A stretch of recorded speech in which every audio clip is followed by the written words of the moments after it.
देश के बड़े हिस्से को अपनी चपेट में लेने वाली लू जानलेवा साबित हुई है।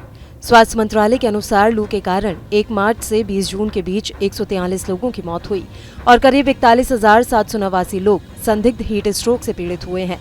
लू से मौतों का आंकड़ा इससे अधिक होने की संभावना है, क्योंकि राष्ट्रीय रोग नियंत्रण केंद्र की ओर से राष्ट्रीय गर्मी संबंधी बीमारी और मृत्यु निगरानी के तहत संकलित किए गए आंकड़ों में राज्यों की ओर से प्रदान की गई अद्यतन जानकारी शामिल नहीं है। कई मेडिकल सेंटर्स ने अब तक लू से जान गंवाने वाले लोगों की संख्या को अपलोड नहीं किया है। आधिकारिक आंकड़ों के अनुसार 20 जून को ही हीट स्ट्रोक के कारण 14 लोगों की मौत की पुष्टि हुई है। वहीं संदिग्ध हीट स्ट्रोक के कारण 9 लोगों की जानें गईं, जिससे मार्च से जून की अवधि में लू से मरने वालों की संख्या 114 से बढ़कर 143 हो गई है। आंकड़ों के अनुसार उत्तर प्रदेश सबसे अधिक प्रभावित है, जहां 35 मौतें हुई। इसके बाद दिल्ली में 21 और बिहार राजस्थान में 17-17 का स्थान है। केंद्रीय स्वास्थ्य मंत्री जेपी नड्डा ने गुरुवार को अधिकारियों से कहा कि वे भीषण गर्मी की स्थिति जारी रहने तक केंद्र के तहत आने वाले अस्पतालों का दौरा करें, ताकि ये पता लगाया जा सके कि प्रभावित मरीजों के लिए अलग से व्यवस्था की गई है या फिर नहीं। साथ ही पिछले कुछ दिनों में लू के कारण हुई मौतों की संख्या का भी आकलन किया जा सके।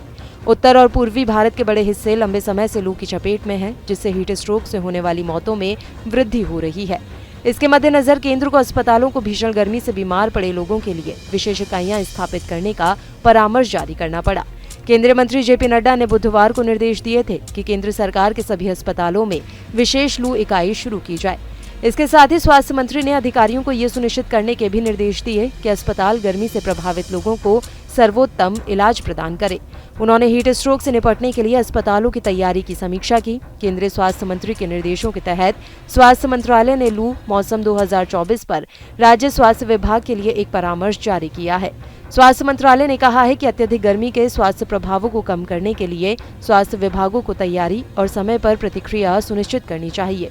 परामर्श में राष्ट्रीय जलवायु परिवर्तन एवं मानव स्वास्थ्य कार्यक्रम के अंतर्गत राज्य नोडल अधिकारियों से कहा गया है कि वे 1 मार्च से हीट स्ट्रोक के मामलों और मौतों और कुल मौतों के आंकड़ों को प्रतिदिन जारी करना शुरू करें।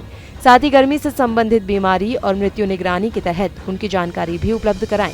इसमें रोकथाम और प्रबंधन के लिए स्वास्थ्य केंद्र तैयार करने के लिए पर्याप्त मात्रा में ORS पैक, आवश्यक दवाएं, IV तरल पदार्थ, बर्फ और उपकरणों की खरीद और आपूर्ति के भी निर्देश दिए गए हैं। आपको एक बार फिर से बता दें कि स्वास्थ्य मंत्रालय के द्वारा जारी किए गए आंकड़ों के अनुसार लू के कारण 1 मार्च से 20 जून के बीच में 143 लोगों की अब तक जान जा चुकी है और करीब 41,789 लोग संदिग्ध हीट स्ट्रोक से पीड़ित हुए हैं। लू से मौतों का आंकड़ा इससे अधिक होने की संभावना है, क्योंकि राष्ट्रीय रोग नियंत्रण केंद्र की ओर से राष्ट्रीय गर्मी संबंधी बीमारी और मृत्यु निगरानी के तहत संकलित किए गए आंकड़ों में राज्यों की ओर से प्रदान की गई जानकारी अभी तक शामिल नहीं की गई है।